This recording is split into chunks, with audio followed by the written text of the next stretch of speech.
जय हिंद दोस्तों, आप सभी का स्वागत है एक बार फिर से आपके अपने यूट्यूब चैनल यूनिक ज्ञान में। आज हम MA second semester political science paper second का आंसर की देखेंगे। आपका कोर्स टाइटल था कंपैरेटिव पॉलिटिक्स सेकंड, जिसका आपको मोस्ट इंपॉर्टेंट क्वेश्चन भी कराया गया था। आप अगर एग्ज़ाम देकर आए हुए हैं, राम मनोहर लोहिया अवध यूनिवर्सिटी के हैं, तो आप इसका सॉल्यूशन देख के अपना मूल्यांकन करके कमेंट में अवश्य बताइएगा कि कितने प्रश्न आपके सही हुए हैं। अन्य यूनिवर्सिटी से हैं या आपके एग्ज़ाम होने वाले हैं, आप देख रहे हैं, तो आपके लिए बहुत ही हेल्पफुल होगा कि किस प्रकार से प्रश्न आ रहे हैं, कौन से जो है टॉपिक से अधिक प्रश्न पूछे जा रहे हैं, ये सभी चीज़ें आपको ज्ञात होंगी। चलिए देखते हैं हर एक प्रश्न का उत्तर। कोई भी डाउट रहता है तो आप कमेंट सेक्शन में पूछ लीजिएगा और वीडियो को लाइक अवश्य करिए, दोस्तों के पास भी शेयर करिए, वह भी अपना मूल्यांकन करें, उनका कितना सही है कमेंट में वह भी बताएंगे। चलिए देखते हैं हमारा फर्स्ट क्वेश्चन क्या है। फर्स्ट क्वेश्चन है, मंत्रिमंडल की अध्यक्षता कौन करता है? मंत्रिमंडल की अध्यक्षता प्रधानमंत्री करते हैं। राजा का अधिकार नहीं है, विधि निर्माण करना जो है राजा का अधिकार नहीं। ये देखिए पहला प्रश्न जो था, मंत्रिमंडल की अध्यक्षता कौन करता था। देखिए जिसने पेपर भेजा हुआ है उसने लॉर्ड प्रीवी से सील लगाया हुआ था।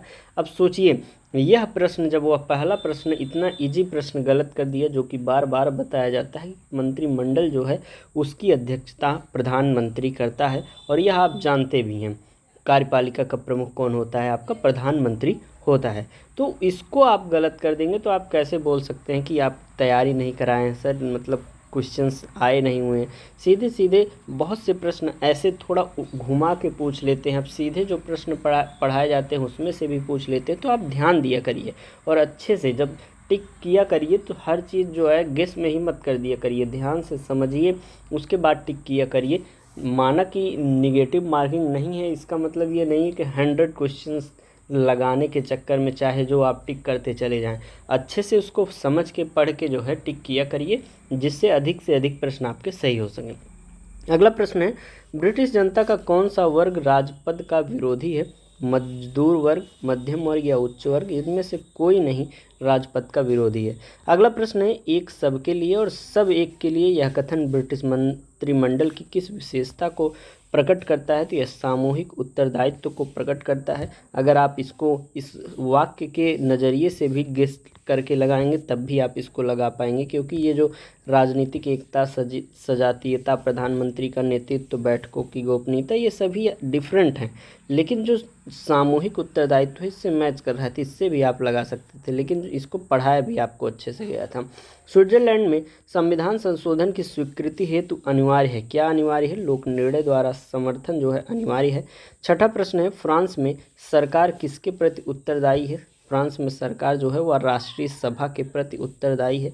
सातवां प्रश्न है, किस देश में न्यायपालिका को प्रशासन का एक भाग माना जाता है? फ्रांस में प्रशासन का एक भाग न्यायपालिका को माना जाता है।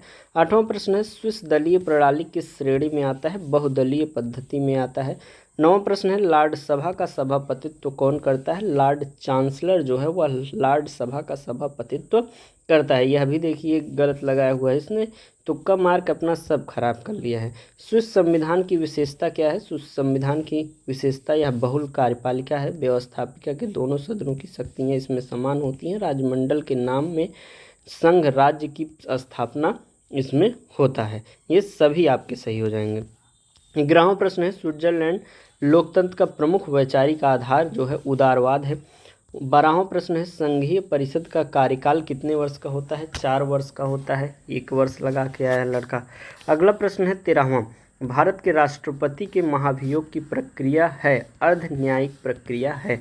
14वां प्रश्न है, केंद्र में कौन सा एक्ट द्विसदनीय विधायिका लाया है? 1919 का एक्ट जो है वह द्विसदनीय विधायिका लाया है। भारतीय संविधान के निर्माण के समय संवैधानिक सलाहकार कौन थे? BN राव जो है संवैधानिक सलाहकार थे। अगला प्रश्न है, संविधान को पवित्र दस्तावेज किसने कहा हुआ था? BR अम्बेडकर, डॉक्टर भीमराव अम्बेडकर जी ने कहा हुआ था। और क्या कहा था भीमराव अम्बेडकर जी ने संविधान को, आप या मौलिक अधिकार को, या प्रस्तावना के विषय में उनके क्या विचार थे, ये सभी चीज़ें आपको बताई गई थी। 16वां प्रश्न के बाद हमारा 17वां प्रश्न है, सर्वोच्च न्यायालय में सेवानिवृत्ति की आयु कितनी है? 65 वर्ष। 18 नंबर प्रश्न, भारत में न्यायिक पुनरावलोकन की शक्ति का प्रयोग किसके द्वारा किया जाता है? सर्वोच्च न्यायालय तथा उच्च न्यायालय द्वारा प्रयोग किया जाता है। 19वां प्रश्न है, भारतीय संविधान का अभिभावकत्व निहित है सर्वोच्च न्यायालय में। 20वां प्रश्न है, किस देश के संविधान को राष्ट्रीय संकट काल का शिशु कहा जाता है? फ्रांस का जो संविधान है वह राष्ट्रीय संकट काल का शिशु कहलाता है। 21वां प्रश्न है, मंत्रिमंडल राज्य रूपी जहाज का चालक चक्र है, यह कथन किसके द्वारा कहा गया था? यह रैमजे म्योर द्वारा कहा गया था। 22वां प्रश्न है, मंत्रिमंडल एक सूर्यपिंड है जिसके चारों ओर अन्य पिंड घूमते हैं, यह कथन निम्नांकित में से किसका है? यह ग्लेडस्टोन का कथन है। 23 नंबर प्रश्न है, फ्रांस के पंचम गणतंत्र का संविधान लागू किया गया 1958 में लागू किया गया। 24 नंबर प्रश्न है, ब्रिटिश के संविधान में जो दिखाई देता है वह है नहीं और जो वह दिखाई नहीं देता, यह कथन किसका है? यह ऑग व जिंक का कथन है। 25वां प्रश्न है, फ्रांस में किस प्रकार की दलीय पद्धति है? बहुदलीय पद्धति है।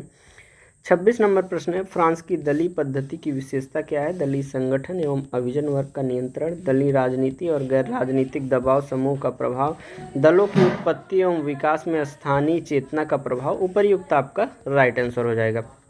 27 नंबर प्रश्न है, अन्य संविधानों की तुलना में ब्रिटिश संविधान का प्रमुख एवं विशिष्ट स्रोत कौन सा है? अभिसमय व प्रथाएं जो हैं प्रमुख एवं विशिष्ट स्रोत मानी जाती हैं।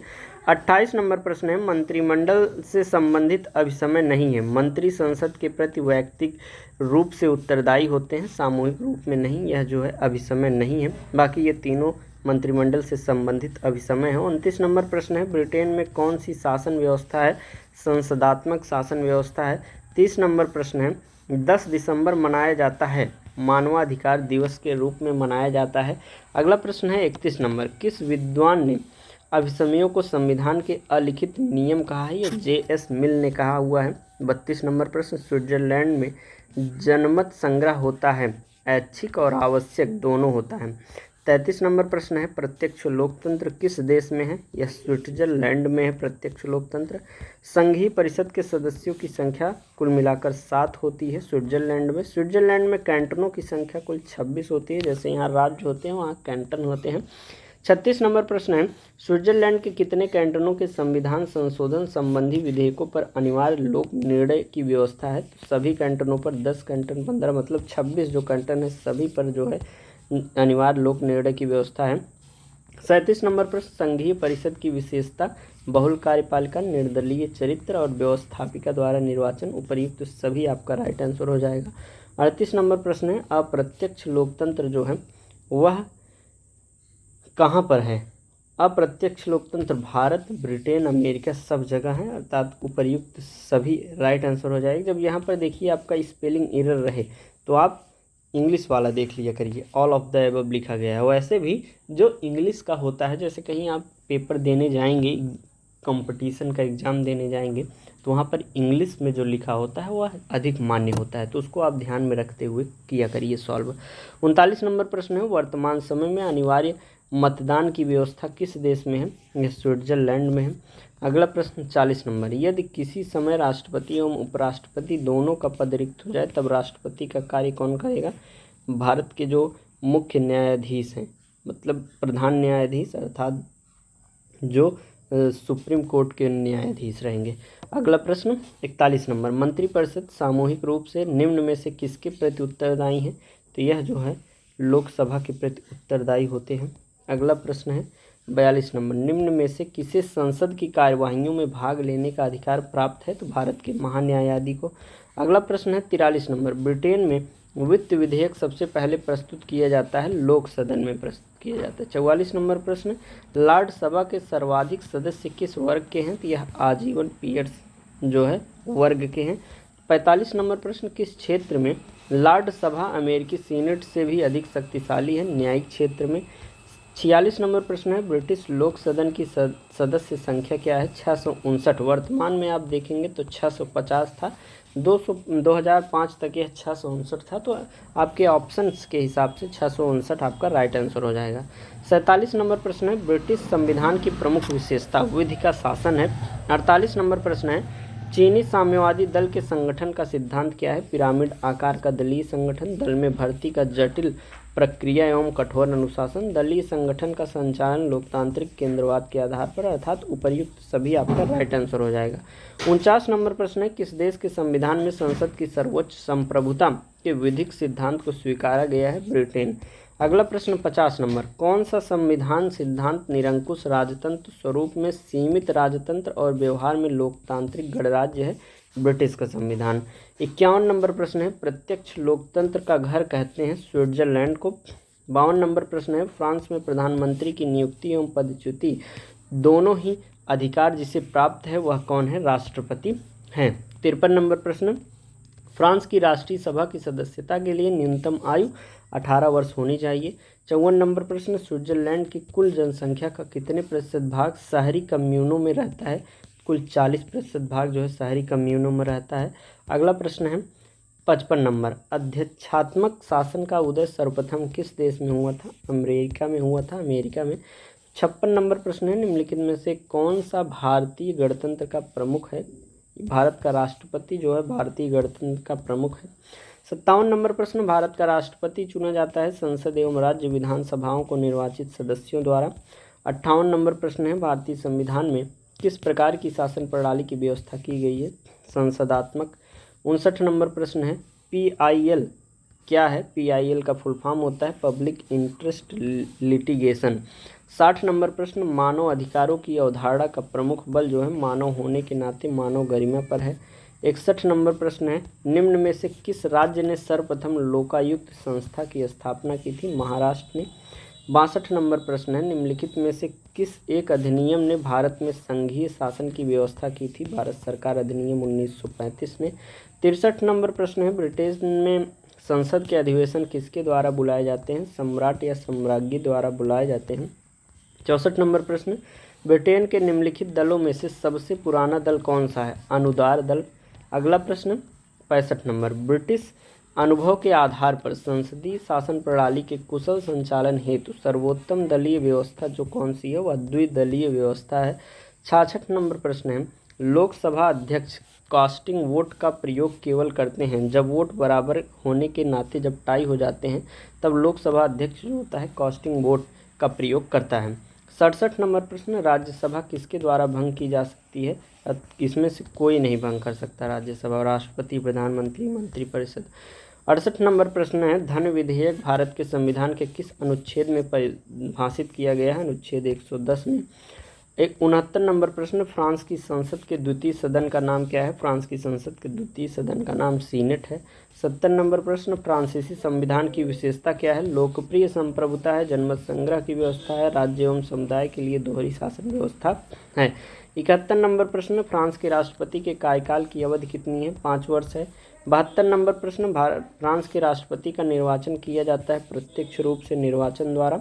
73 नंबर प्रश्न, निम्नलिखित में से कौन सा बिंदु भारत में संसदीय शासन प्रणाली और ब्रिटेन में संसदीय प्रणाली के बीच अंतर का मुख्य बिंदु है? वह है न्यायिक समीक्षा।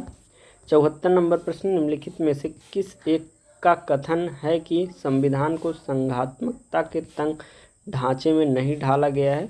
भीमराव अंबेडकर जी का।